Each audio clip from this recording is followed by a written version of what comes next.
Ja, hallo Leute, der Milo hier. Herzlich willkommen zurück auf meinem Kanal. Heute schauen wir uns mal das Update von Native Instruments Machine an, 2.1.4.1, was sich da geändert hat. Ja, als erstes, bevor ihr das Update macht, solltet ihr sicherstellen, wenn ihr Content auf externen Festplatten habt, dann schließt die bitte auch vorher an, bevor ihr updatet. Die erste Neuerung ist auch mehr was für Nerds. Es hat gewechselt vom Dateiformat HFS auf POSIX. Ja. Apple Silicon wird supported. Machine 3 Presets lassen sich jetzt direkt auf der Machine 3 absichern über den Controller. VST3 hält Einzug, zumindest im Bereich, was den Contact Player bzw. Contact Sampler angeht. Es gibt einen neuen Polysynth, ihr könnt Multiclips bearbeiten, zusätzliche Aperture-Parameter sind hinzugekommen, die ihr über den Hardware-Controller steuern könnt. Retrigger, Repeat, Offset, Invert und Range. Die Browser-Tags sind aktualisiert worden. Anstatt Urban habt ihr jetzt Hip-Hop. Gibt immer noch leider keine offizielle Template für Ableton Live 11. Da warten die User immer noch drauf. Bin mal gespannt, wann Native die liefern wird. Ihr könnt jetzt auch Scenes per MIDI steuern über den Controller. Ihr müsst es nur konfigurieren in den MIDI-Einstellungen. Jetzt schauen wir uns das Ganze mal im Einzelnen an. Dafür ziehe ich mir meinen Kopfhörer auf. Und wir switchen hier mal gerade rüber. Fange ich mal an mit dem Contact.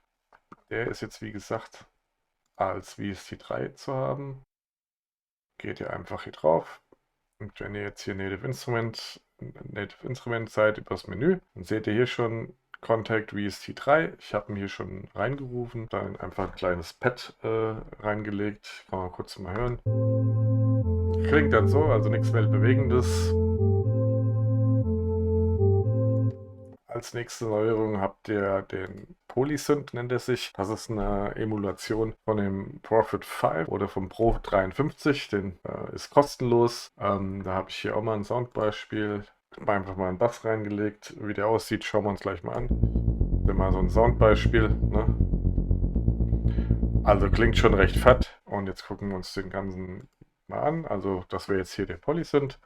Da habt ihr zwei Oszillatoren mit verschiedenen Waveform-Einstellungen, ein Feintuning, ein Mixer in der Mitte, Noise könnt ihr zusteuern. Könnt ganz normal über einen Verstärker oder Amplifier eure ADSA steuern.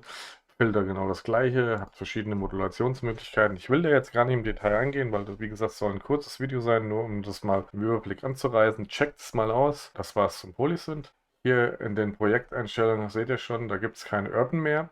Das heißt jetzt Hip-Hop. Ja, das wäre so die grundlegende Änderung. Dann eine ganz wichtige Änderung ist, ich mache mal gerade hier alles an. Früher konntet ihr nur jeden Clips irgendwie hier einzeln verschieben und kopieren und jetzt habt ihr die Möglichkeit, ihr könnt die alle auswählen, alle hin und her verschieben. Ja, ihr könnt, wenn ihr Command gedrückt haltet, könnt ihr auch hier verschiedene Clips auswählen und nur diese bearbeiten. Ja, das geht sowohl oben in der Clip-Ansicht als auch unten in dem Editor-Bereich. Und dann würde ich sagen, dann schauen wir uns jetzt nochmal die Aperture auf der Machine Controller an. So, und jetzt habt ihr gesehen, was ihr für neue Funktionen habt beim Aperture. Also es wären die Retrigger, Repeat, Offset, Invertiert und eine Range könnt ihr einstellen. Und das hören wir uns das Ganze mal im Kontext an. Ich habe hier mal so einen kleinen Track vorbereitet. So würde der sich anhören ohne irgendwas. Und jetzt lassen wir den Track mal dazu laufen.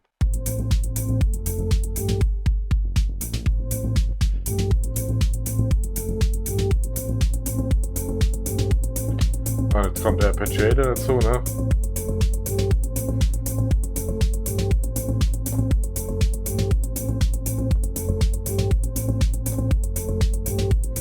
Also nichts Weltbewegendes. Das soll schon gewesen sein. Und wir sehen uns dann im nächsten Tutorial. Ich hoffe, ihr konntet Nutzen aus dem Video ziehen. Schreibt mir doch mal in die Kommentare, was euch sonst noch so interessiert, was ihr gerne sehen würdet an Tutorials oder wie ihr das Video fandet.